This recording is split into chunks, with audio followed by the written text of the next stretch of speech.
안녕하세요. 책을 읽어주는 노원 스님입니다.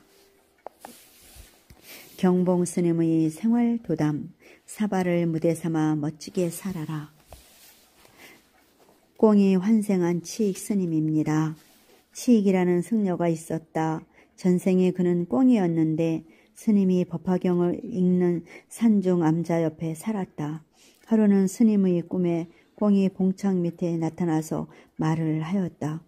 제가 늘 스님의 법화경 읽는 소리를 듣고 있었는데 그 덕에 아무 날 아무 집에 사람으로 태어나게 되었습니다.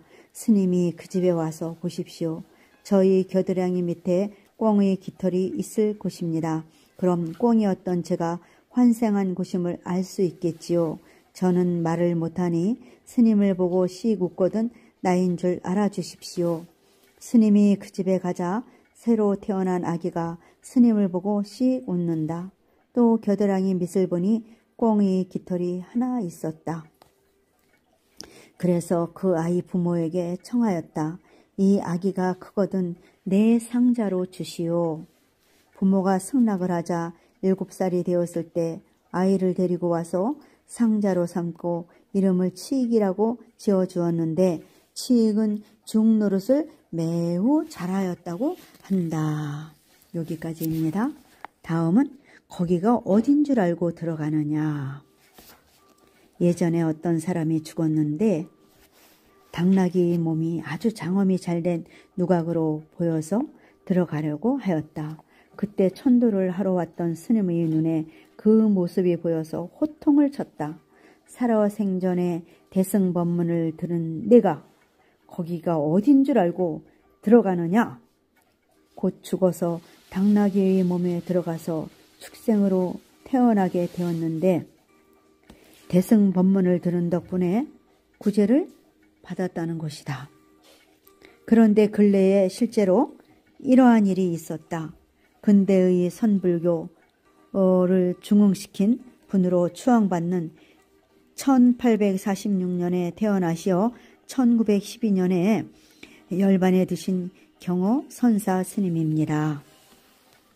경호 스님은 관세음 보살만을 불러 견성을 한 무용 스님과 친한 도반으로 지냈다.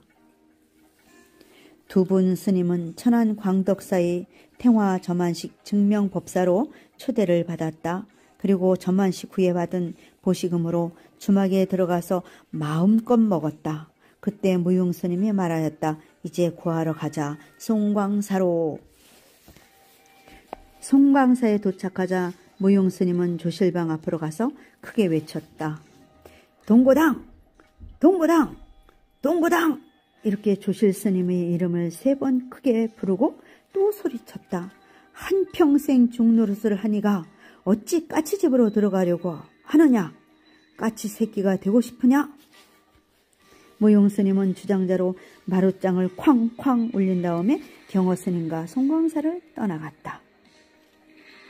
당시 송광사의 조실이었던 동고 스님은 나이가 많아 세상을 떠날 때가 되었다. 죽음이 임박한 동고 스님은 비몽사몽간에 늘 산보를 다니던 송광사 문을 지나 그 앞의 개울가로 갔다.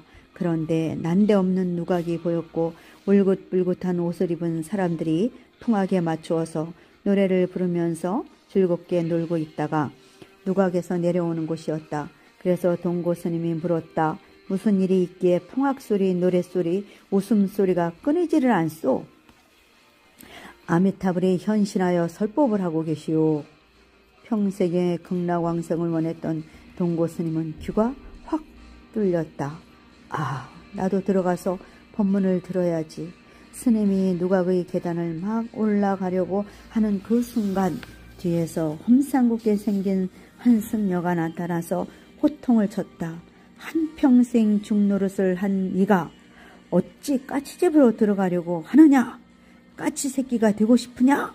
그리고 주장자로 등허리가 으스러지도록 내리치는 바람에 깨어났다. 그 이튿날부터 동고 스님의 병은 차도가 있었고 며칠이 지나 병이 다 나은 다음에 누각의 꿈을 이상하게 생각하여 그곳으로 갔다. 그런데 누각이 보이기는커녕 까치집이 있는 큰 나무 한 그루가 서 있었고 까치집 속에는 얼마 전에 부화된 새끼 몇 마리가 꿈틀대고 있었다. 큰일 날 뻔했네요. 무용스님이 아니었으면 동고스님은 까치집으로 들어가서 까치 새끼가 되었을 곳인데 무용스님의 법력으로 되살아나게까지 된 곳이다. 이렇게 죽는 순간에 업장 따라 축생의 몸으로 들어가는 이들이 많다. 그렇게 되면 인도 환생이나 좋은 세상으로 가지 못하고 평생토록 축생의 몸으로 살게 된다. 그렇지만은 평소에 대승의 경전을 읽고 대승의 법문을 가까이 하게 되면 그 인연으로 좋은 세상에 태어날 수가 있다. 부디 평소에 대승법을 가까이 하기 바란다. 여기서 이 내용을 여러분 들으시면서 무슨 느낌을 받으셨나요? 그리고 어떠한 공감을 하셨나요? 소승은 한순간도 방심하면 안 된다라는 것을 알았습니다. 저의 어머니가 돌아가실 때 제가 어머니께 당부를 드린 말씀이 있습니다. 어머니, 죽음이 두렵지요? 예, 두렵습니다. 그러면 지장보살 염을 하십시오. 어떠한 어려움이 있더라도 거기에 휩쓸리지 마시고 오로지 일념으로 지장보살만 하십시오. 행여 어머니께 누가 이렇게 지장보살만 부르라고 시키느냐고 물으시면 저를 말씀하십시오. 이렇게 말씀드렸습니다. 저희 어머니는 그렇게 하겠다고 약속을 하셨고 어머니는 돌아가셨습니다. 그런데 어머니 돌아가시고 7일 되던 날 꿈을 꾸었습니다. 어머님이 염라대왕 앞에서 심판을 받는 것을 보았습니다. 거기에서 그 염라대왕께서 어머님을 심판하시는 것을 보게 되었습니다. 어머님은 지장보살을 한 번도 잊지 않고 계속 염하셨다고 합니다. 그 결과로 저의 어머님은 1년 만에 환생하시어 이승에 지금 아주 예쁜 아가씨로 잘 살아가고 있습니다. 이 내용은 언제 시간이 되면 제가 자세히 별도로 올려드리겠습니다. 여러분 열심히 수행정진 잘 하십시오. 언제나 착한 마음으로 잘 사십시오. 마치겠습니다. 책을 읽어주는 누원 스님이었습니다.